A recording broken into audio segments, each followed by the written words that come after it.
Kemegahan dan sumber kekayaan yang dimiliki Pondok Pesantren Al Zaitun seringkali dipertanyakan publik.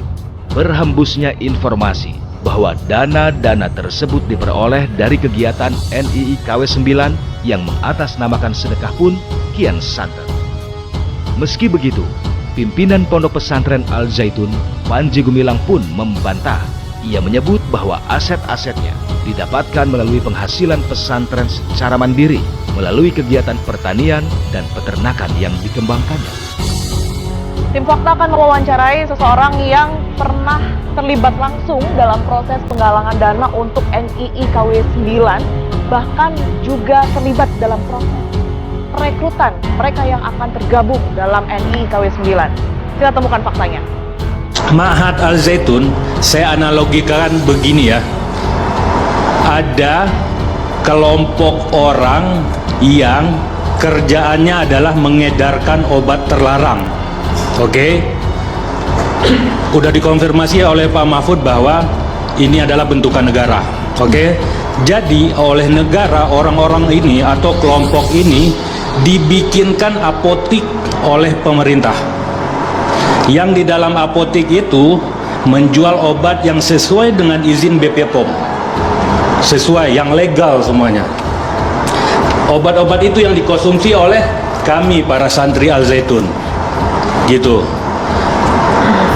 Dimana kalau realnya itu adalah dibuat sebuah lembaga pendidikan pesantren, dimana kurikulumnya semuanya kegiatan di dalam Al Zaitun adalah sesuai dengan rekomendasi Kemenak.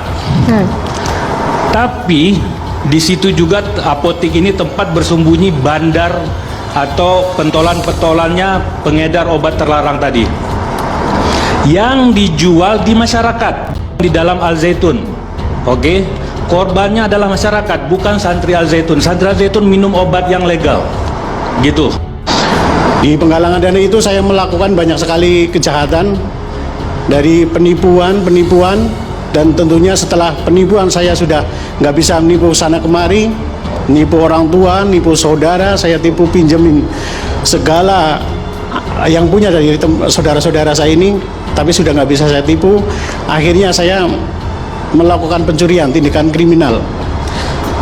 Dan waktu itu juga saya sempat menjadi koordinasi untuk pembantu rumah tangga, ada di Bandung, di Jogja, di Gombong, Purwokerto, untuk tempat kelahiran saya sendiri.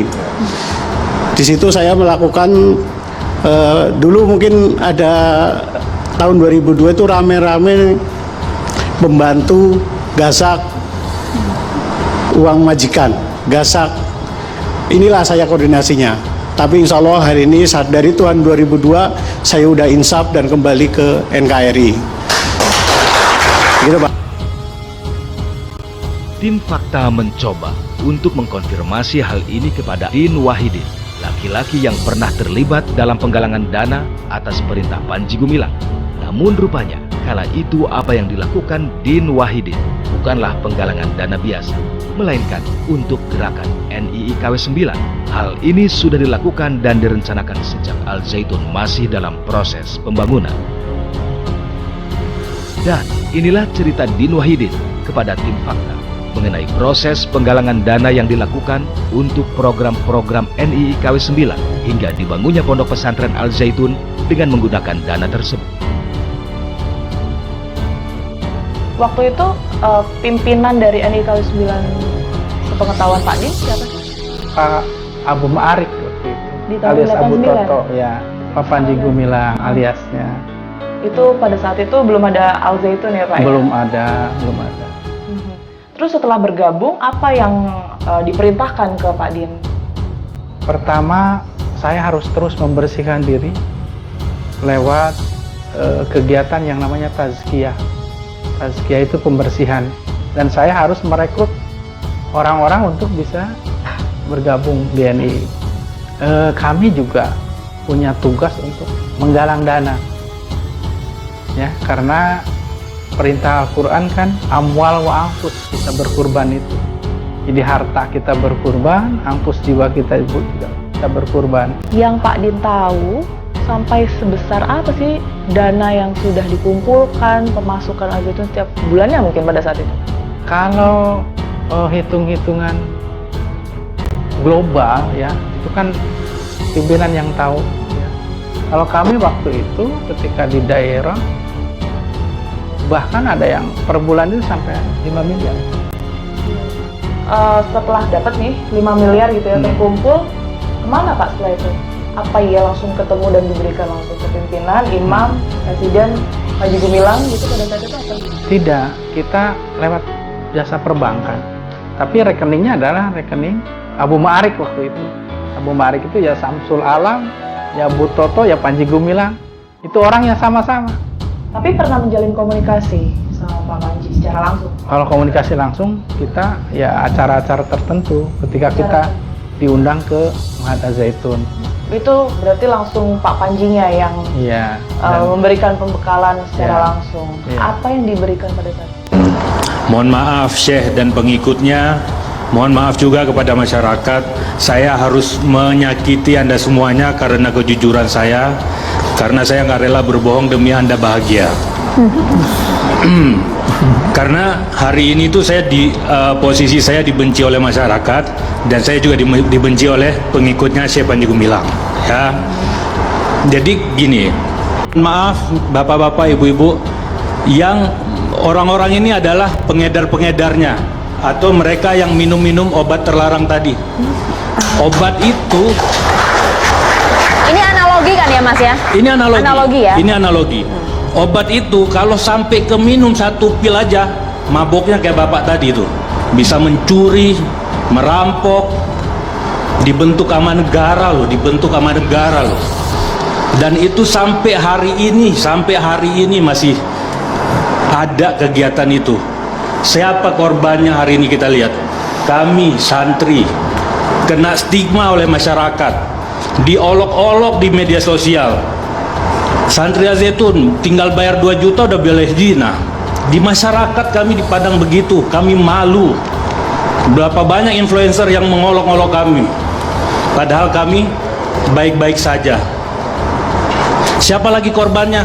Rakyat Indonesia seperti bapak-bapak ini, ibu ini. Bukan 1-3 orang ini, bukan, ratusan ribu orang. Ratusan ribu orang. Betul. Kita ada bencana alam ya, hilang 1 orang aja beritanya itu bisa sebulan 24 jam putar. Hilang 1 orang. Ini ratusan ribu orang kayak gini, negara main loh. Udah masuk ke penyidik, tersangkanya nggak ada, gimana coba? Iya. Sekarang yang datang ke apotik sana, yang datang ke Al-Zaitun, profesor, dokter, jenderal, macam-macam, ngapain sih ngibulin masyarakat kayak gitu? Al-Zaitun itu apotik yang legal, itu pusat pendidikan yang legal. Masuk ke sana ya pasti dilihatin itu, emang di situ mau intelijen kayak mau polisi kayak tinggal di situ 24 jam, nggak ada yang diceritain sama bapak-bapak ini, nggak akan ada. Ayo dong, kami sebagai alumni udah capek, kami dari tahun 2002 sampai hari ini tuh capek di masyarakat, kami dicap, di stigma buruk. Kami minta tolong kepada sibuk pemerintah. klarifikasi ya Bang Ihsan ya, sebagai wali alumni itu sibuk klarifikasi ya. Capek kami klarifikasi. Padahal ketemu masalahnya orang. bukan di santri ya. Masalahnya bukan di kami. Kami minta tolong kepada pemerintah, tolong bijak. Tapi kalau gerakan bawah tanah kok tidak tersentuh Mas kesana sampai sekarang? Dan mereka tetap eksis, jumlah ratusan ribu tadi Mas Iksan sebutkan. Ya karena mereka aja. kamuflase Nggak lah mau Mas. mencari ya. Nggak mau main di teritorial. Nggak ada. Maunya nggak- main di pesantren. Semuanya itu siasat Mas. Anda pada saat menjadi santri pun tidak mengetahui hal-hal ini? Mendengar nggak? Saya tahu. Karena saya santri yang bagian orang dalam, orang teritorial, orang tua saya. Ngerti saya. Itu.